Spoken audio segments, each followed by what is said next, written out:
A-t-on vécu les derniers matchs de deux légendes de ce sport? Serena Williams qui a perdu aujourd'hui contre Rybakina et Roger Federer qui a déclaré forfait après avoir remporté un match de plus de 3h30 contre Dominic Koepfer.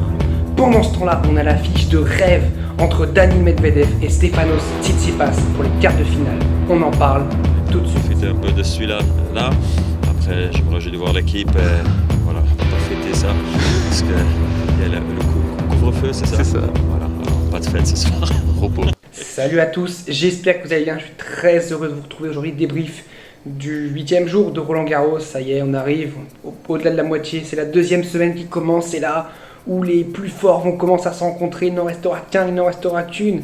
Qui va remporter l'édition 2021 de Roland Garros? Ils ne sont plus beaucoup, ils ne sont plus que 12 à ce moment-là, puis il reste encore des 8e à jouer demain. Ils ne sont plus que 12 hommes et 12 femmes à pouvoir remporter Roland Garros 2021. Et on part tout de suite direct du premier match, du premier quart de finale, on va dire. On va parler de Medvedev et de Tsitsipas en global qui ont été littéralement impressionnants. Tsitsipas contre Carreño Busta qui a déroulé et Medvedev contre Cristian Garin, deux joueurs pourtant très durs, très solides, compliqués à battre, compliqués à faire déjouer. Et pourtant les additions étaient très salées. Je crois que Tsitsipas c'est 6-2, 6-3, 7-5 et Medvedev c'est 6-1, 6-2, 7-5. Il y a deux matchs hyper secs, 2-7 chaque fois pour 2-3-7 pour les deux hyper secs, et on a cette affiche en quart de finale, cette affiche Tsitsipas Medvedev. Alors oui, Stefanos Tsitsipas est légitimement le favori de cette confrontation, et j'ai envie de dire peut-être même pour la première fois. Je rappelle qu'ils se sont joués 7 fois et il y a 6-1 pour Medvedev. Et c'est là où j'ai envie de dire que pour moi, je pense que Medvedev va remporter ce match parce que il n'est pas favori. Donc c'est un joueur qui n'a rien à perdre. Il a toujours été très fort en outsider, Medvedev. Il n'a rien à perdre. Et je pense que Tsitsipas, il a la pression parce qu'il se dit j'ai perdu quand même 6 fois contre lui. Et là, j'ai vraiment l'occasion de le battre parce que c'est ma meilleure surface, c'est sa pire surface. Et je suis favori pour aller en finale un petit peu. Au fond, c'est quand même lui qui est favori dans cette partie de tableau pour aller en finale. Ça y est, sur Terre, il s'est joué. Et puis, ils se sont rencontrés sur Terre déjà à Monte Carlo 2019 en 8e de finale. Et c'est Medvedev qui s'était imposé. Donc, j'ai envie de dire, mais où est le problème pour Dani Medvedev? Il a même battu Djokovic sur terre battue, mais Medvedev sait jouer sur terre battue. C'est juste que psychologiquement, des fois, il se dit j'aime pas cette terre battue, c'est la pire surface, c'est nul, on s'ennuie dessus. Voilà, c'est juste ça. Mais quand il est dans une bonne disposition, comme là, Roland Garros, je pense qu'il est très fort. Et il sait surtout très bien jouer contre Tsitsipas, il sait comment le faire déjouer.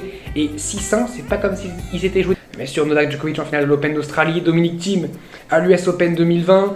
Il y a eu, rappelez-vous, Wawrinka à l'Open d'Australie 2020, Wawrinka en 5 manches.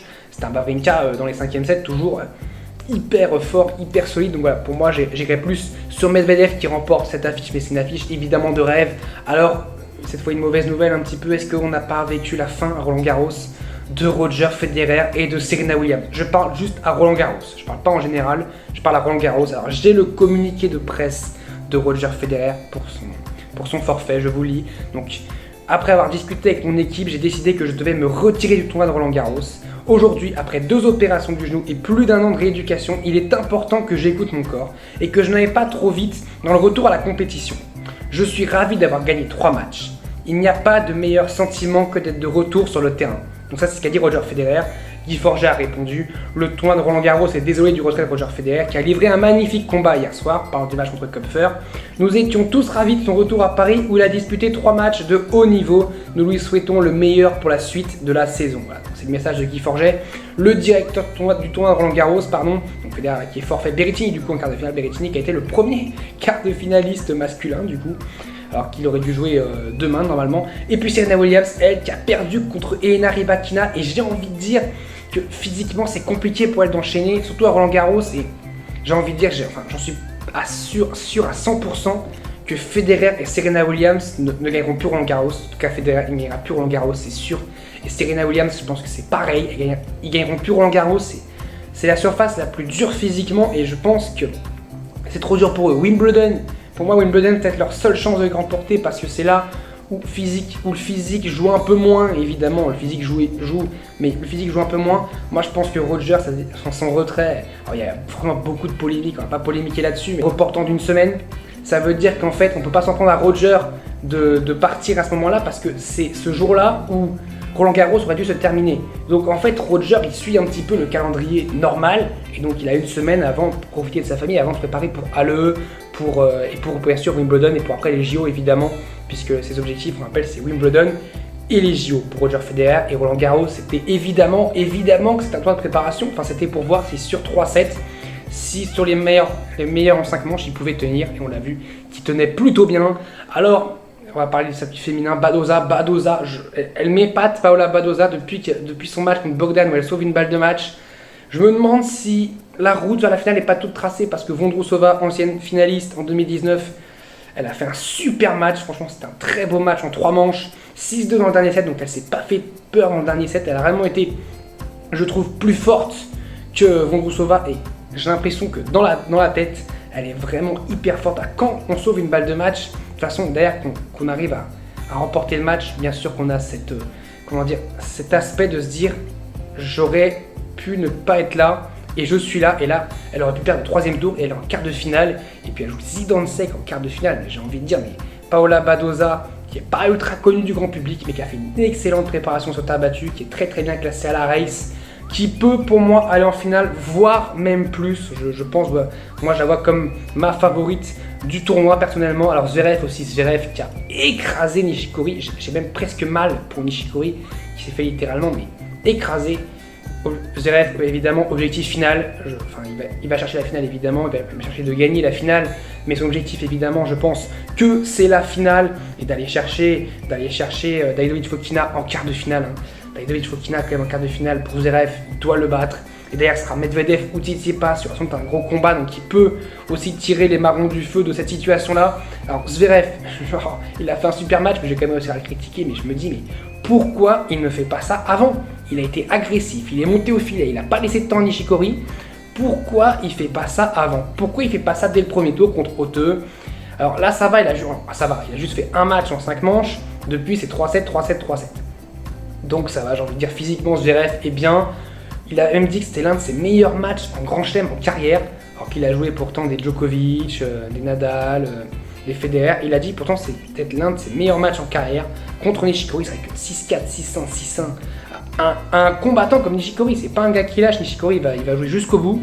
Franchement, hyper bon match d'Alexander Zverev. J'ai vraiment été épaté, bravo Zverev.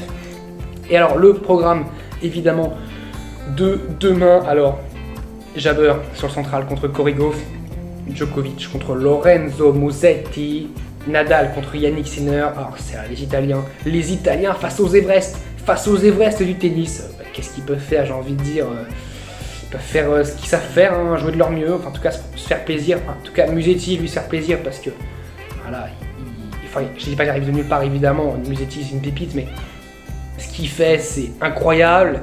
Personne, je pense, pas beaucoup de monde s'y attendait. Moi, honnêtement, je le voyais bien aller en 8ème contre Novak Djokovic. J'avais parlé ma vidéo sur les Next Gen, je voyais bien Musetti, j'adore ce joueur, il est vraiment hyper beau Musetti, mais franchement, regardez ce match, réservez votre lundi parce que Djokovic, Musetti, puis dans la foulée, Nadal, Sinner, et puis même ensuite, après, en Night Session, sur Prime Video, on aura enfin, j'ai envie de dire, un deuxième match féminin parce que, bon, à un moment, que les matchs masculins, c'est bien, mais c'est un petit peu pénible, il faut un petit peu d'équité, et un deuxième match féminin, c'est bien, ça rééquilibre, enfin, ça rééquilibre pas du tout, mais ça rééquilibre un tout petit peu la balance. Swiatek, la tenante du titre contre Kostiuk, 18 ans, attention, parce que sans public, Swiatek, il va falloir qu'elle gère, c'est son premier match à Roland Garros sans public, ça peut être compliqué. Après Kostiuk, elle va être sans complexe, je pense, ça peut être un match serré. Et puis sur Suzanne Lenglen, regardez, il manque un match. Ouais, il manque le Roger Berrettini. Stephens contre Krejcikova, match pas évident. Stephens qui a déjà fait une finale ici, elle peut récidiver. Schwarzman contre Yann Lennard. Je trouve qu'il toujours un bûcheron, je trouve. Et puis Sofia Kenin, que moi je vois aller en finale d'ailleurs. Sofia Kenin contre Badoza, qui jouera contre Sakkari. Voilà, Kenin, je pense qu'il va battre Sakkari. En tout cas, on se retrouve demain. De super matchs vous attendent demain. Si vous allez à Roland, surtout sur Châtelet, vous avez beaucoup de chance. Alors je vous dis, profitez bien. Salut à tous, portez-vous bien.